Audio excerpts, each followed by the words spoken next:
I'd like to begin with the story of Geeta. Geeta was a 15-year-old girl who was trafficked from Nepal to India and raped 7,000 times when she was in the brothels. I came to know Geeta from part of a book project that I was doing. I was going from shelter to shelter, and as part of this project, I was interviewing women and girls. When I got to Geeta's shelter, I walked up to her and I said, "Geeta, would you interview?" But every time I approached her, she would cringe and go off to the side and say, no, I'm not interested. I knew something bad had happened to her. But as I interviewed all the other women and the girls, she sat and listened to everything that was being said. At the end, when I was about to leave, Geeta comes up to me and says, "Okay, you can have my story." I said, "Great." So she sat on one side of the table. There were several others on the other side of the table. In over a 3-hour period, she told the worst story I had ever heard of betrayal and torture and disease, everything that I had heard times 10. I was shocked. I didn't know what to say. Finally, I turned to Geeta and I said, "Wow, Geeta, you must be so angry at those traffickers for what they did to you." She paused and said, "No, I'm angry at you and you and you." She pointed at us. She said, "Where were you?" She said that she sat in that brothel every single day praying for somebody to come and help her. Nobody came. She said that she knew that everything around her was wrong, a form of slavery. Where were you? She said she wasn't angry at the traffickers. They were just bad people being bad people. She said she was angry at the good people, society, us, for not caring enough to go and do something. She looked at me and said, "Why are you here now? Why aren't you down there helping those people?" "Where were you?" she said. "Where were you?" You know, I've been doing this work for over 25 years. I'm supposed to be an expert. I still can't answer that question. And there's 4.5 million women and girls around the world asking that same question every day. Where are you? And get this. Out of the 36 million people in the world in slavery, last year the world only helped 50,000 people. That includes both forced labor and forced prostitution. So even with all of the United Nations and the NGOs and the governments all coming together, we helped 0.04%. Let me say that again, 0.04%.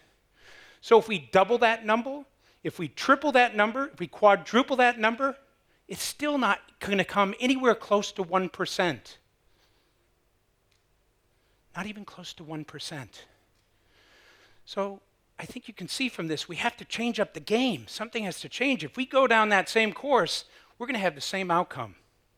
Why do we have to do this? Because 4.5 million women are asking us, where are you? So what do I think is needed?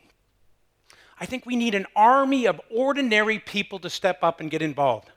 I'm talking about everyone. And there's a precedent for this.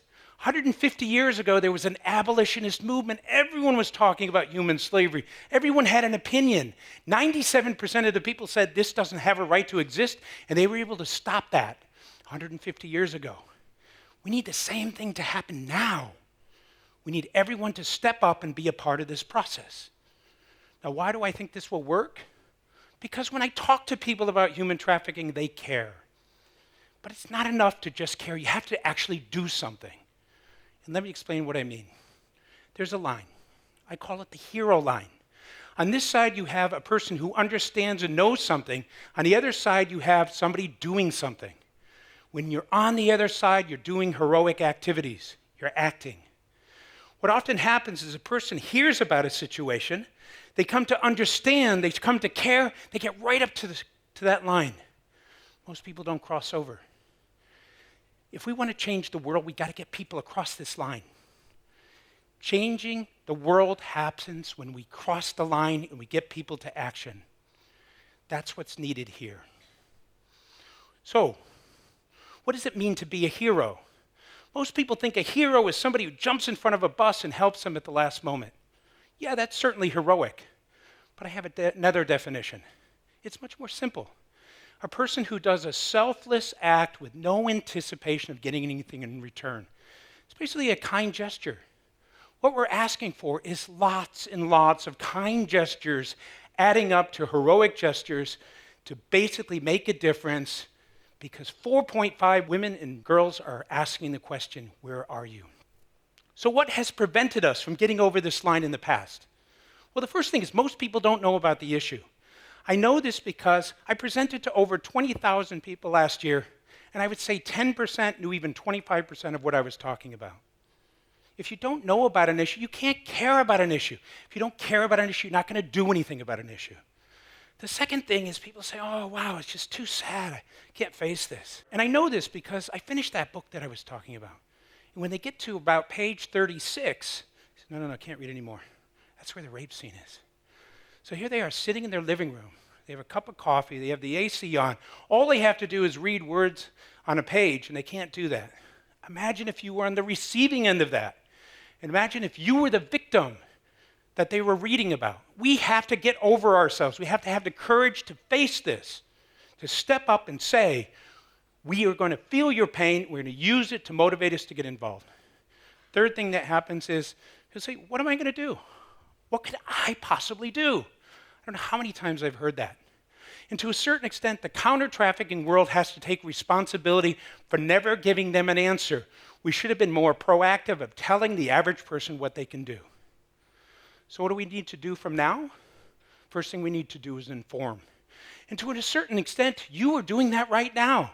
You being in here right now listening to this is a heroic act. If you were to get up and go outside and tell the first person you see, did you know there were more slaves today than any other time in history? That's number 2. If all of these acts were added up, they add up to something. That's what we need. If 10 million people did 10 million acts like that, think of all the heroic activities that would be out there. It adds up. Second, we have to extend our feeling of caring to include other people. Let me explain. I'm the father of 2 sons. I do anything to help them. I do anything to help my wife, to protect them. Anything for my family and my close friends, we all have that. That's human instincts. We protect our own. Why can't we open that up to include these women and girls? They come from the same countries we come from, the same communities. Why can't we include them in part of what we do? Let me give you an example.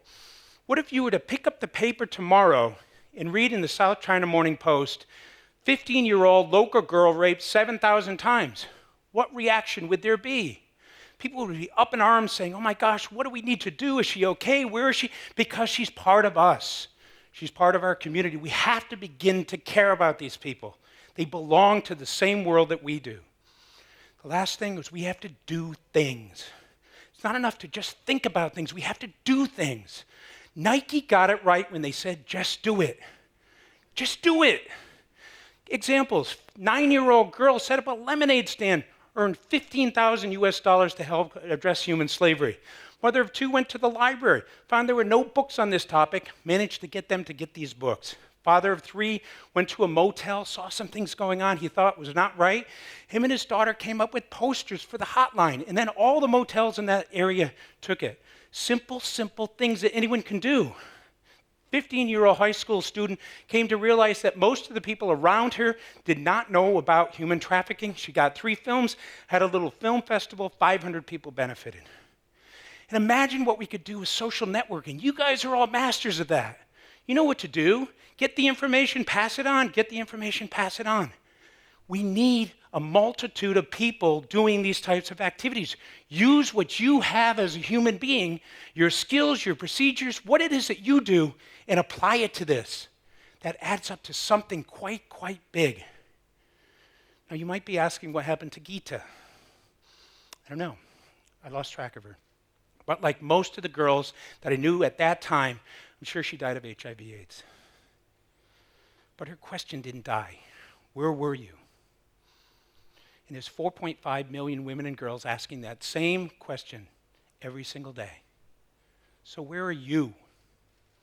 What are you willing to do? Are you willing to step up? Are you willing to be heroic? It's easy. It doesn't take much. It's very simple. For us to make a difference, we need a new abolitionist movement. We need everyone to come together. We need everyone to do their part. Where am I? I'm here now. Do the same. It's so easy. And it'll make a big difference for those people who need our help. Thank you very much.